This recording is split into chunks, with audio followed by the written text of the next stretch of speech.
Approach, noble beast. You honor us. 1404 খ্রিস্টাব্দ বেইজিংয়ের রাজদরবারে এক অদ্ভুত প্রাণীকে দেখে মিং বংশের পরাক্রমশালী সম্রাট ইয়াংলে স্তম্ভিত হয়ে গেলেন। দীর্ঘ গলা, গায়ে চিতার মতো ছোপ ছোপ দাগ। চীন দেশের ইতিহাসে এমন প্রাণী কেউ আগে কখনো দেখেনি। তারা একে ড্র্যাগনের উত্তরসূরি বা পবিত্র কিলিন মনে করে পূজা শুরু করল। কিন্তু প্রশ্ন হল, এই প্রাণীটি চীন সম্রাটকে কে উপহার দিয়েছিল?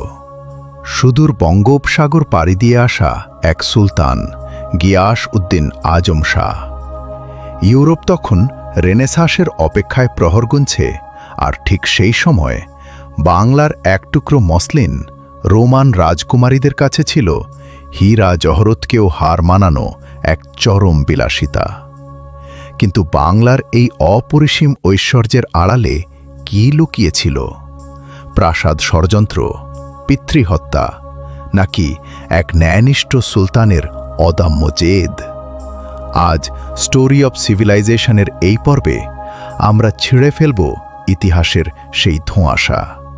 জানব বাংলার সেই সুলতানের কথা, যার তলোয়ারে ছিল বিজয়ের নেশা আর মনে ছিল ইনসাফের ভয়। 1389 সালের এক তপ্ত দুপুর বাংলার রাজধানী পান্ডুয়ার রাজপ্রাসাদের অন্দরে ফিসফাস বাড়ছে। বাংলার আকাশে তখন ক্ষমতার কালো মেঘ। সুলতান সিকান্দার শাহ বার্ধক্যে উপনীত হলেও তার তলোয়ারের ধার তখনও কমেনি। তার প্রিয় পুত্র গিয়াস উদ্দিন আজম শাহ ছিলেন প্রজাদের চোখের মণি। কিন্তু রাজপ্রাসাদের দেয়াল যখন ক্ষমতার লোভে অন্ধ হয়, তখন রক্ত আপন পর চেনে না। গিয়াস উদ্দিনের সৎ মা চক্রান্ত শুরু করলেন। তার নিজের ছেলেকে সিংহাসনে বসাতে তিনি সুলতানকে বোঝালেন যে গিয়াস উদ্দিন বিদ্রোহ করতে চায়। মিথ্যা সন্দেহের বিষ ছড়িয়ে পড়ল পিতার মনে। পরিস্থিতি এমন পর্যায়ে পৌঁছাল যে প্রাণ বাঁচাতে গিয়াস উদ্দিনকে রাতের অন্ধকারে সোনারগাঁয়ে পালিয়ে যেতে হল। কিন্তু তিনি পালিয়ে যাওয়ার লোক ছিলেন না। সোনারগাঁয়ের নরম মাটিতে তিনি গড়ে তুললেন এক অপরাজেয় বাহিনী। বাংলার কৃষকরা লাঙ্গল ছেড়ে হাতে তুলে নিল বাঁশের বর্শা আর তলোয়ার। ইতিহাস বলে, যখন গিয়াস উদ্দিন তার পিতার বিরুদ্ধে যুদ্ধে নামলেন, তখন তার বুকে ছিল তীব্র রক্তক্ষরণ। তিনি তার সেনাপতিদের বলেছিলেন, আমি আমার পিতার বিরুদ্ধে লড়ছি না, আমি লড়ছি সেই মিথ্যার বিরুদ্ধে, সেই ষড়যন্ত্রের বিরুদ্ধে যা আমার প্রিয় বাংলাকে ভেতর থেকে গ্রাস করছে। এই যুদ্ধ সিংহাসনের নয়, এই যুদ্ধ বাংলার অস্তিত্বের।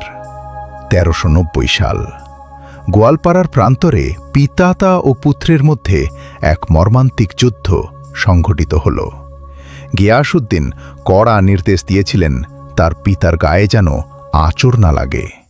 কিন্তু নিয়তির পরিহাস, যুদ্ধের ডামাডোলে এক অচেনা সেনার তীরের আঘাতে সুলতান সিকান্দার শাহ লুটিয়ে পড়লেন। বাংলার সিংহাসন রক্তে ভিজল। পিতার লাশের পাশে দাঁড়িয়ে চোখের জল ফেলে সিংহাসনে বসলেন গিয়াস উদ্দিন আজম শাহ। শুরু হল বাংলার এক নতুন যুগ। বাংলার সুলতানাত কেবল যুদ্ধ আর তলোয়ার দিয়ে চলত না, চলত আইনের কঠোর শাসনে। গিয়াস উদ্দিন আজম শাহের সময়কার একটি ঘটনা আজও বিশ্বের বিচার ব্যবস্থার ইতিহাসে এক উজ্জ্বল দৃষ্টান্ত। একদিন সুলতান শিকারে গিয়েছেন। হঠাৎ তার ছোড়া একটি তীর লক্ষ্যভ্রষ্ট হয়ে আঘাত করল এক বালককে। ছেলেটি ছিল এক দরিদ্র বিধবার একমাত্র সন্তান। ঘটনাস্থলেই মৃত্যু হল ছেলেটির। বিধবা নারীটি সুলতানের মহিমা বা ক্ষমতার দাপট দেখে ভয় পাননি। তিনি সোজা চলে গেলেন প্রধান বিচারপতি কাজী সিরাজ উদ্দিনের দরবারে। তিনি বাংলার সুলতানের বিরুদ্ধে হত্যার অভিযোগ আনলেন। পুরো নগরী স্তব্ধ হয়ে গেল। একজন সাধারণ নারী সুলতানের বিরুদ্ধে মামলা করেছেন। কাজীর নির্দেশে সুলতানকে আদালতে তলব করা হলো। সুলতান কি করবেন? তিনি কি নিজের ক্ষমতা বলে কাজীকে বরখাস্ত করবেন? না, তিনি নিজের রাজকীয় পোশাক ছেড়ে সাধারণ মানুষের মতো কাজীর সামনে এসে দাঁড়ালেন। কাজী সিরাজউদ্দিন সুলতানকে কোনো সম্মান প্রদর্শন করলেন না। বিচার শুরু হলো। প্রমাণ হলো তীরটি সুলতানেরই ছিল। কাজী রায় দিলেন, ইসলামী শরীয়ত অনুযায়ী সুলতানকে রক্তমূল্য বা জরিমানা দিতে হবে। সুলতান বিন্দু মাত্র দ্বিধা না করে বিধবাকে বিপুল পরিমাণ জরিমানা প্রদান করে তাকে সন্তুষ্ট করলেন। গিয়াসউদ্দিন, কাজী সাহেব, আজ যদি আপনি সুলতান বলে আমাকে বিন্দু মাত্র ছাড় দিতেন, তবে খোদার কসম আমার আলখাল্লার নিচে লুকিয়ে রাখা এই তলোয়ার আজ আপনার কর্তান্বিত। কাজী সিরাজউদ্দিন, জাহাপনা, আপনি যদি আজ আইনের নির্দেশ অমান্য করতেন, তবে এই বিচারকের বেত আজ বাংলার সুলতানের পিঠের চামড়া তুলে নিত। আইন সবার উপরে। এই ছিল বাংলার গৌরবময় বিচার ব্যবস্থা, যেখানে শাসকের চেয়ে আইনের ক্ষমতা ছিল বেশি। গিয়াসউদ্দিন আজম শাহ বুঝতে পেরেছিলেন, বাংলাকে বড় করতে হলে বাণিজ্যে বড় হতে হবে। তিনি চট্টগ্রাম বন্দরকে আন্তর্জাতিক বাণিজ্যের হাব হিসেবে গড়ে তোলেন। তিনি প্রথম বাংলার মসলিনকে বিশ্বমঞ্চে ব্র্যান্ডিং করেন। মসলিন কেবল একটি কাপড় ছিল না, এটি ছিল বাংলার সফট পাওয়ার। মসলিন তৈরির প্রক্রিয়া ছিল এক রহস্য। ভোরের শিশির থাকতে থাকতে নদীর আর্দ্র হাওয়ায় কারিগরদের নরম আঙুলে কাটা হতো এই সুতো। এটি এতই সূক্ষ্ম ছিল যে একটি আস্ত শাড়ি একটি আংটির ভেতর দিয়ে পার করে দেওয়া যেত। ভেনিস আর আরবের বণিকরা এই কাপড় দেখে বিস্ময়ে বলতেন, এটি মানুষের তৈরি নয়, এটি পরীদের বোনা বাতাস। বাণিজ্যের পাশাপাশি গিয়াসউদ্দিন ছিলেন এক অনন্য কূটনীতিক। তিনি চীনের মিং সম্রাট ইয়াংলের দরবারে দূত পাঠান। 1404 সালে সেই বিখ্যাত জিরাফটি পাঠানো হয়েছিল বাংলার পক্ষ থেকেই, যা পূর্ব আফ্রিকার কোনো বণিক বাংলার সুলতানকে উপহার দিয়েছিল। শুধু তাই নয়, তিনি শিল্প ও সাহিত্যেরও বড় সমজদার ছিলেন। তিনি পারস্যের সিরাজ শহরের মহাকবি হাফিজকে বাংলায় আসার আমন্ত্রণ জানিয়ে পত্র পাঠান। হাফিজ বয়সের কারণে আসতে না পারলেও বাংলার প্রশংসায় একটি গজল লিখে পাঠিয়েছিলেন। চিন্তা করুন, এমন এক সময় যখন যোগাযোগ বলতে কেবল ঘোড়া আর পালতোলা জাহাজ, তখন বাংলার এক সুলতান একদিকে বেইজিং আর অন্যদিকে সিরাজ বিশ্বের দুই প্রান্তের সাথে সমানতালে সম্পর্ক বজায় রাখতেন। বাংলা হয়ে উঠেছিল এক গ্লোবাল সুপার পাওয়ার। কিন্তু বাংলার এই স্বর্ণযুগ বেশিদিন স্থায়ী হল না। প্রাসাদের অন্দরে বিষাক্ত সাপ হয়ে জেগে উঠলেন এক ক্ষমতালোভী অমাত্য রাজা গণেশ। তিনি বুঝতে পেরেছিলেন, গিয়াসউদ্দিনের মতো জনপ্রিয় সুলতানকে জনসমক্ষে বা যুদ্ধক্ষেত্রে হারানো অসম্ভব। তাই তিনি বেছে নিলেন কাপুরুষোচিত বিশ্বাসঘাতকার পথ। 1410 সালের এক মেঘলা রাত, যখন বাংলার আকাশে বিজলি চমকাচ্ছিল, তখন এক গোপন ভোজসভায় সুলতান গিয়াসউদ্দিনের পানপাত্রে বিষ প্রয়োগ করা হল। বিষের যন্ত্রণায় নীল হয়ে গেল বাংলার এক বীরের শরীর। বাংলার ইতিহাসের অন্যতম শ্রেষ্ঠ ও ন্যায়পরায়ণ সুলতান নিভে গেলেন এক নিমিষে। তার মৃত্যুর সাথে সাথে শুরু হল বাংলার এক অন্ধকার অধ্যায়।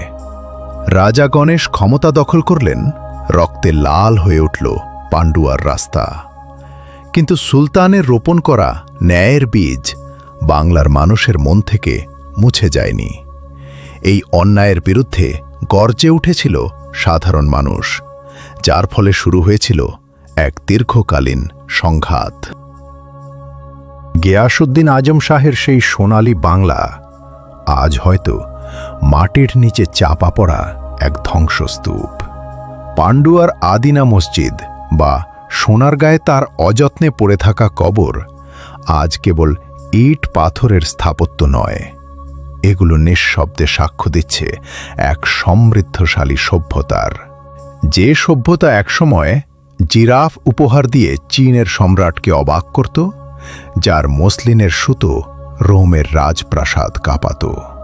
ইতিহাস আসলে কোনো মৃত বিষয় নয়, এটি আমাদের শেকড়। আজ যখন আমরা মেঘনার তীরে দাঁড়াই, তখন কান পাতলে হয়তো সেই পালতোলা জাহাজের দূরপাল্লার ঘণ্টা আজও শোনা যায়। বাংলা ছিল বীরের, বাংলা ছিল ন্যায়ের, আর বাংলা ছিল বিশ্বের অর্থনীতির হৃৎপিণ্ড। সেই হারানো গৌরবকে চেনা এবং বর্তমানের আয়নায় তাকে দেখা, এটাই আমাদের দায়বদ্ধতা। সভ্যতার এমন সব রোমাঞ্চকর অধ্যায়, অজানা তথ্য আর হারানো ইতিহাসের গল্প নিয়ে আমরা নিয়মিত হাজির হই আপনাদের সামনে। আজকের এই ভিডিওটি যদি আপনার ভালো লেগে থাকে এবং বাংলার এই গর্বিত ইতিহাস আপনাকে সামান্যতম অনুপ্রাণিত করে, তবে আমাদের সাথে যুক্ত হতে ভুলবেন না। আমাদের এই পথচলায় আপনার একটি লাইক এবং মন্তব্য আমাদের আরও দারুণ সব কন্টেন্ট তৈরিতে উৎসাহ যোগাবে। ইতিহাসের গভীরে ডুব দিতে এবং সভ্যতার বিবর্তন সম্পর্কে জানতে এখনই সাবস্ক্রাইব করুন আমাদের চ্যানেল স্টোরি অফ সিভিলাইজেশন। আর হ্যাঁ, বেল আইকনটি চেপে রাখুন, যাতে পরবর্তী কোনো রহস্যময় গল্পের আপডেট আপনার মিস না হয়। আজ তবে এ পর্যন্তই। দেখা হবে সভ্যতার পরবর্তী কোনো এক রোমাঞ্চকর অধ্যায়ে। ততক্ষণ ভালো থাকুন, সুস্থ থাকুন এবং নিজের ইতিহাসকে জানুন। ধন্যবাদ।